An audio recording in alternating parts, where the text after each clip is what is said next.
తెలంగాణ ప్రజానీకానికి, తెలంగాణ బ్రాహ్మణ సమాజానికి నేను ఒక విజ్ఞప్తి చేస్తూ ఉన్నా.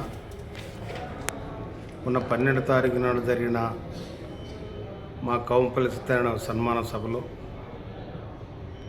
అది మీకు నేను వాడిన పదం ఏమన్నా బాధగా అనిపిస్తే నేను లోపల తీసుకుంటున్నా. కనుక మీ పట్ల కానీ, మీ వ్యవస్థ పట్ల కానీ, మీ సంస్కృతి పట్ల కానీ నాకు అమితమైన గౌరవం ఉన్నది. ఆ గౌరవాన్ని నేను ఈనానే కాదు ఏనాటి నుంచో నేను సమాజంలో ఉన్నాను కాబట్టి గౌరవిస్తాను. నేను ఇప్పటికి గౌరవిస్తా, ఎప్పుడు గౌరవిస్తా. ఎందుకంటే నన్ను ఈ వర్గాల్లో ఉన్న బ్రాహ్మణులు కూడా, ఈ నియోజకవర్గంలో ఉన్న బ్రాహ్మణులు కూడా నన్ను చాలా గౌరవిస్తారు. నేను వాళ్ళని గౌరవిస్తా. నా ఇంట వారు నాకు వాళ్ళ దీవెన ఉంది.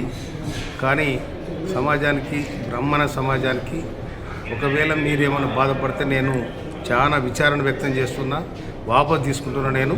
కనుక మీ అందరూ కూడా విజ్ఞప్తి చేస్తున్నా నేను. అదే క్రమంలో దీన్ని అడ్డం పెట్టుకొని బీజేపీ వాళ్ళు మీ మధ్యలో మా మధ్యలో గ్యాప్ పెంచాలని ప్రయత్నం చేస్తూ ఉన్నారు. కనుక దీన్ని గమనించాలని ప్రజానీకాన్ని విజ్ఞప్తి చేస్తాం. అసలైన తొలి వెలుగు. ఫాలో వాట్సాప్ @తొలి వెలుగు official.